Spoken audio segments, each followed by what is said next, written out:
नमस्कार साथियों।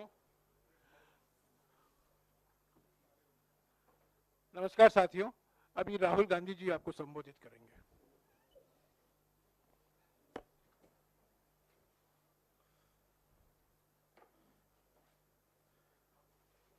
नमस्कार, कैसे हैं आप लोग? ठीक है। गर्मी काफी है। हाँ,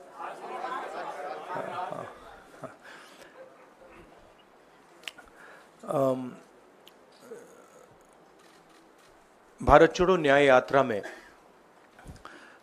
मणिपुर से हम महाराष्ट्र गए और रास्ते में हजारों युवाओं ने कंप्लेन की थी कि हिंदुस्तान में नॉन स्टॉप पेपर लीक होते हैं। और आज आप सबको मालूम है कि NEET paper and UGC NET के जो पेपर्स हैं वो लीक हुए हैं और एक कैंसिल भी हुआ है। कहा जा रहा था कि नरेंद्र मोदी जी ने यूक्रेन की लड़ाई रोक दी थी। मतलब एक ऑर्डर देके जो रूस और यूक्रेन के बीच में लड़ाई चल रही थी उसको रोक दिया था, ब्रेक लगा दी थी। इजराइल और गाजा के बीच में जो लड़ाई चल रही थी उसको भी नरेंद्र मोदी जी ने रोक दिया था। मगर किसी ना किसी कारण जो हिंदुस्तान में पेपर लीक हो रहे हैं उसको नरेंद्र मोदी रोक नहीं पा रहे हैं या रोकना नहीं चाहते हैं। नुकसान स्टूडेंट्स का होता है। जो हिंदुस्तान के स्टूडेंट्स हैं, मैं जानता हूं कि आप इन एग्जाम्स के लिए महीनों सालों काम करते हो। ये आपका फ्यूचर है और आपके फ्यूचर से खिलवाड़ किया जा रहा है। मध्य प्रदेश में व्यापम हुआ और अब उस व्यापम को नरेंद्र मोदी जी और उनकी सरकार पूरे देश में फैलाने का काम कर रही है। मैं इंस्टीट्यूशनल कैप्चर की बात करता हूं, मीडिया की बात करी, अलग अलग हिंदुस्तान के जो संस्थाएं हैं उनकी बात की। यही एजुकेशन इंस्टीट्यूशंस में हो रहा है। पेपर लीक का कारण है कि सारे के सारे वाइस चांसलर्स, एजुकेशन सिस्टम को बीजेपी के लोगों ने, उनके पेरेंट ऑर्गेनाइजेशन ने कैप्चर कर रखा है। जब तक ये कैप्चर रिवर्स नहीं किया जाएगा तब तक पेपर लीक चलता जाएगा। इस कैप्चर को फैसिलिटेट नरेंद्र मोदी जी ने किया है और ये एक एंटी नेशनल एक्टिविटी है क्योंकि ये देश का भविष्य है और इससे हिंदुस्तान के युवाओं को, स्टूडेंट्स को जबरदस्त चोट पड़ती है। इंक्वायरी चल रही है, एक को आपने कैंसिल कर दिया है, अब पता नहीं दूसरे को कैंसिल किया जाएगा या नहीं किया जाएगा, बट कोई ना कोई तो इसके लिए जिम्मेदार है और उनको एकदम पकड़ा जाना चाहिए और उन पे एक्शन लिया जाना चाहिए। आपके कोई सवाल हो? साथियों, मैं गुजारिश करूंगा सवाल आपके इसी विषय पर। हाँ प्लीज। हाँ, sorry. So, when I went on my Bharat Jodo Yatra, the second one, throughout the route, students were telling me that paper leaks are endemic in India. They study, they work hard, honest students suffer, and students who want to cheat benefit. And this was repeated again and again and again and again. Now we are seeing an expansion of the idea of Vyapam across the country. BJP states have had to deal with this. Uttar Pradesh has had to deal with this. Madhya Pradesh has been a center of this. Gujarat has been a center of this. And now they have expanded this idea to the rest of the country. This is extremely damaging to students, and it's happening because all our institutions have been captured. Our vice chancellors are placed not based on merit, but because they belong to a particular organization. And this organization and the BJP have penetrated our education system and destroyed it. What was done by Mr. Narendra Modi to the economy with demonetization has now been done to the education system. Youngsters, I want you to know that the reason this is happening and the reason you're suffering is because an independent, objective education system has been demolished, and it has been replaced by an education system that is captured by the BJP, captured by their parent organization. And until this capture is released, you are going to suffer. You're going to see cancellations of your exams. You're going to see paper leaks again and again and again. One paper has been cancelled. We don't know what is going to happen to NEET. But whatever happens, it should not be done in a arbitrary fashion. The rules that apply to one paper should apply to another paper. And it is very important that the people who are guilty here are brought to book and they are punished. Thank you.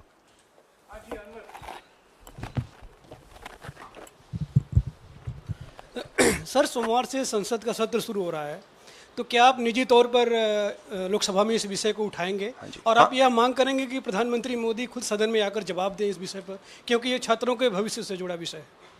हाँ, बिल्कुल, simple question. हाँ, उठाएंगे, parliament house में उठाएंगे.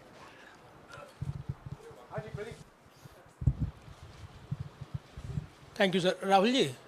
राहुल जी मैं इधर हूँ. सवाल ये है कि जो एजुकेशन सिस्टम इस वक्त है और जिस तरीके से जो पेपर लीक हुए, जिसका आरोप भी आपने लगाया और जो सामने भी आया है, रद्द भी हुआ है कल परीक्षा, लेकिन सबसे बड़ा सवाल ये है कि बदलाव क्या होने चाहिए, वो बदलाव जो इससे परीक्षा लीक रुके, वो क्या आपके पास फार्मूला? हमारे मैनिफेस्टो में हमने लिखा था, देखिए 2-3 चीज़ें हैं. सबसे पहले जो शिक्षा का सिस्टम है उसको एक संगठन ने कैप्चर कर रखा है. अपने लोगों को हर पोस्ट पे यही डालते हैं. वाइस चांसलर्स की लिस्ट निकाल लीजिए, पता लग जाएगा. तो इसको रिवर्स करना होगा. दूसरी बात, मैनिफेस्टो में हमने साफ कहा कि पेपर लीक होने के बाद कार्रवाई करना एक बात है, बहुत जरूरी है और स्ट्रिक्ट से स्ट्रिक्ट कार्रवाई होनी चाहिए. मगर हमने ये भी कहा था कि पेपर लीक होने से पहले जो सिस्टम्स हैं, जो यूनिवर्सिटी के एग्जाम्स के रूल्स हैं, सिस्टम्स हैं, इनको फिर से असेस करना पड़ेगा, इनको स्टडी कर कर रीडिजाइन करना पड़ेगा. ये दोनों काम हमने अपने मैनिफेस्टो में साफ लिखे हैं और विपक्ष दबाव डालकर ये 2 काम सरकार से करवाने की कोशिश करेगा.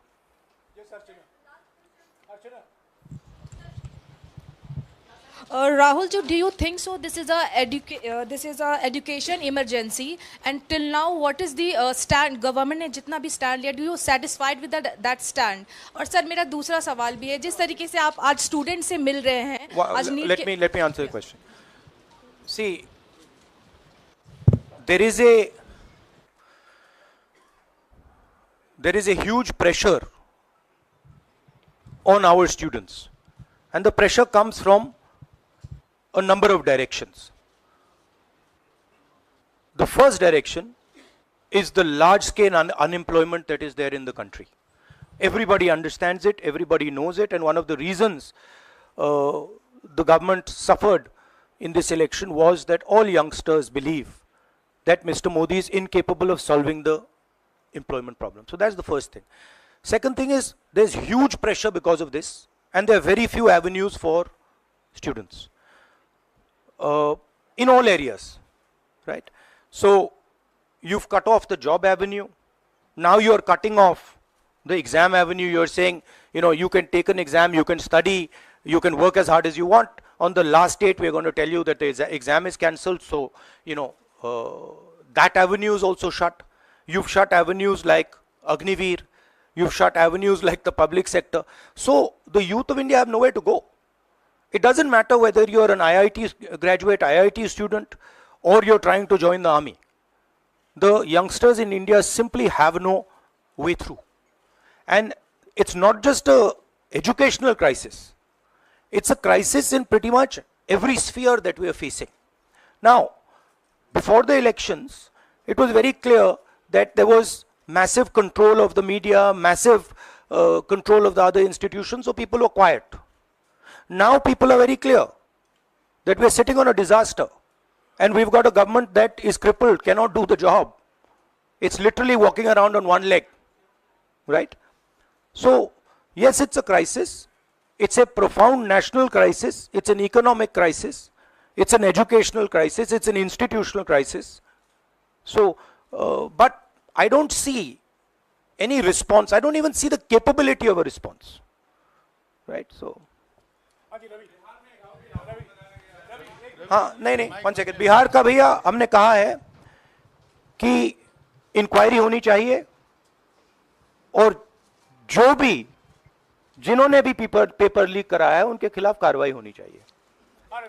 राहुल जी, चूंकि ये मामला नेशनल लेवल पे भी एग्जाम्स में हो रहा है, स्टेट लेवल्स में भी एग्जाम्स में कई जगह इस तरह के पेपर लीक की घटनाएं होती है और करोड़ों छात्रों का जीवन अधर में लटक जाता है। आपको लगता है कि एक सख्त कानून बनाने की जरूरत है संसद में कि इससे निपटने के लिए? कैसे होगा, क्योंकि छात्रों का जीवन सख्त कानून आफ्टर द फैक्ट है, वो होना चाहिए। मगर अगर आप मेरिट के बेसिस पर लोगों को नहीं जॉब देंगे, अगर आप आइडियोलॉजिकल लोगों को वाइस चांसलर बनाएंगे, इनकेपेबल लोगों को वाइस चांसलर बनाएंगे, एग्जाम्स के जो स्ट्रक्चर्स हैं, एग्जाम लेने के स्ट्रक्चर्स हैं, उनमें आप आइडियोलॉजिकल लोगों को डालेंगे, तो ये काम होगा। ये इसका सबसे बड़ा कारण BJP and its parent organisation ने जो कैप्चर किया है, ये है। और अगर आप कल्प्रिट ढूंढना चाहते हैं तो मैं आपको बताता हूं, जिन लोगों ने हिंदुस्तान के इंस्टीट्यूशंस को डिस्ट्रॉय किया है, जो पहले ऑब्जेक्टिव हुआ करते थे, इम्पार्शल हुआ करते थे, वो आज इम्पार्शल नहीं है, ऑब्जेक्टिव नहीं है, आइडियोलॉजिकल बना दिए गए हैं, और मीडियोकर लोगों को इन इंस्टीट्यूशंस में बैठा दिया गया है। इसका मेन कारण यह है, और इसका आप एपिसेंटर देखिए, पूरा देश जानता है, युवाओं आप सब जानते हो कि इसका पहले एपिसेंटर मध्य प्रदेश हुआ करता था, वहां पे 40-50 लोगों की हत्या हुई थी, ये तब शुरू हुआ था। आप जानते हो कि गुजरात में, उत्तर प्रदेश में और मध्य प्रदेश में इन चीजों का एपिसेंटर है। और आप ये भी जानते हो कि बीजेपी के लोग कहते हैं कि हमारी लेबोरेटरी मध्य प्रदेश और गुजरात है। तो लेबोरेटरी से यह काम शुरू हुआ है और अब यह काम देश में फैल रहा है, और आपका इससे नुकसान हो रहा है। जब तक ये रिवर्स नहीं किया जाएगा, जब तक हिंदुस्तान के इंस्टीट्यूशंस इनके हाथों से नहीं छीने जाएंगे और इफेक्टिव, ऑनेस्ट, इम्पार्शियल लोगों के हाथ में नहीं जाएंगे, तब तक ये होता रहेगा। और मैं आपको बता रहा हूं, जब तक बीजेपी रहेगी ये बढ़ता जाएगा।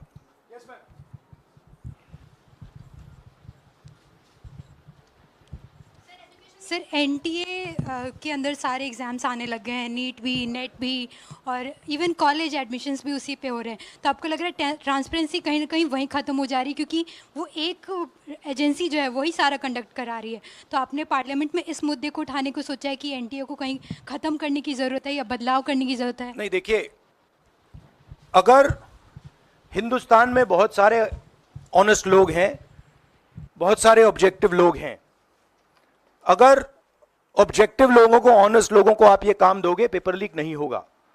अगर आप मीडियोकर लोगों को राजनीतिक बेसिस पे, आइडियोलॉजिकल बेसिस पे चुन के करोगे, तो ये काम होगा। और ये मैं कह रहा हूं, दोहराता जा रहा हूं कि हर हिंदुस्तान की हर संस्था को कैप्चर कर रखा है, लीगल सिस्टम को, ब्यूरोक्रेसी को, इंटेलिजेंस एजेंसीज को, इन्वेस्टिगेटिव एजेंसीज को, एजुकेशन सिस्टम को।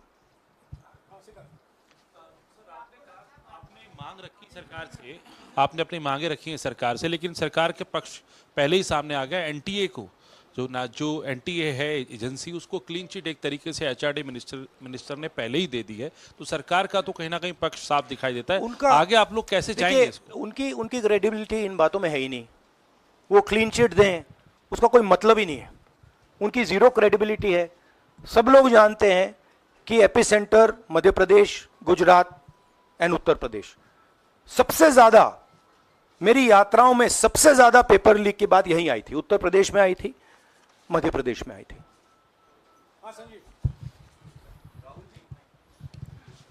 Rahul ji, NTA has conducted one test and which has been cancelled. The other is under doubt, you know, and the court is looking into it.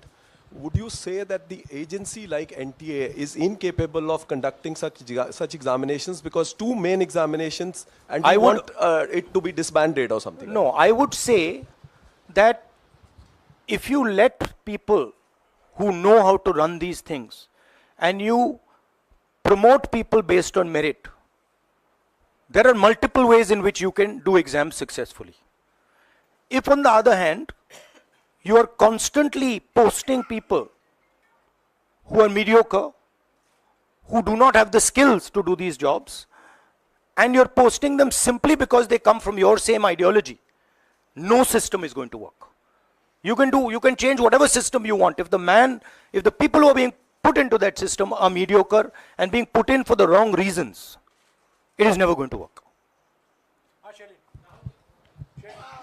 Sir, Last question. Sir, NEET, specifically on NEET examination, there is of course an investigation that is going on, but the scheduled counseling session is not been delayed. It is going to happen as per schedule. So do you think that this is a mere eyewash when it comes to the investigation, saying that investigation bhi ho rahi hai, but then they are not delaying the Look, they can eyewash whatever they want, but they are going to get such pressure from the opposition that they're going to think twice about whatever they're doing. Because we are not going to allow this type of activity to be done as far as our students are concerned. Our students sit there, they work, they spend months, they dream about these exams for years, they spend huge amount of money. So the opposition is simply not going to allow any of this eyewash that is taking place. We will make sure that we put so much pressure on them that this issue is resolved.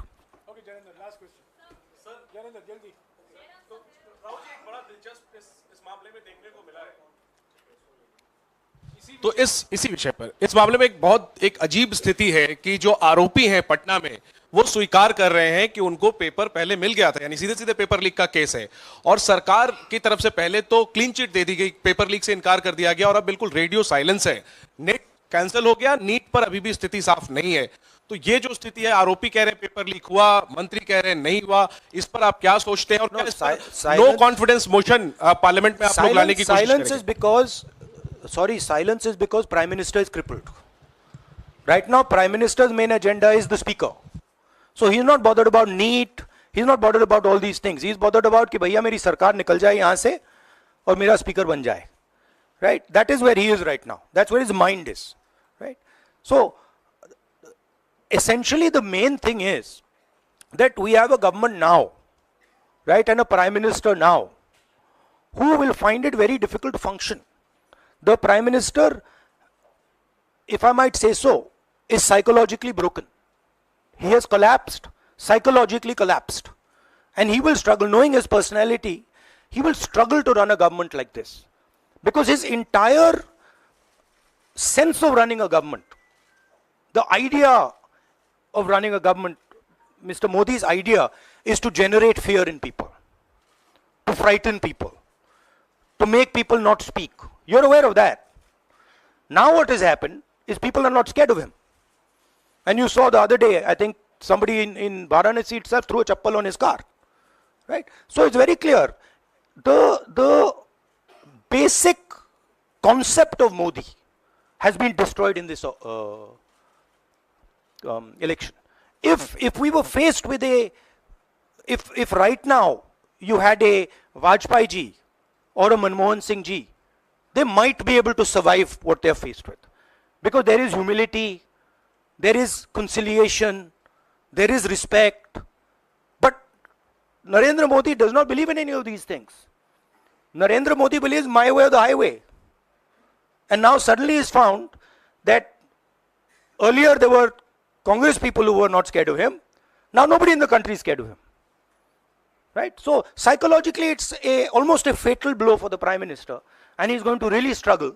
And of course, now we have a stronger opposition. So it's going to be interesting and quite a lot of fun. Thank you. देखिए क्या हुआ,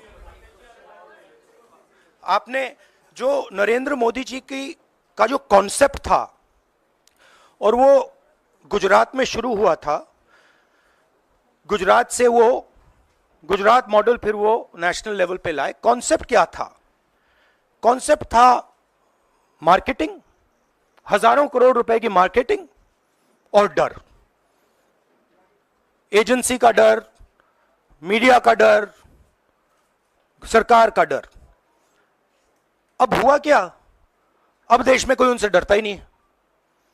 मतलब एक तरीके से ridicule करते हैं।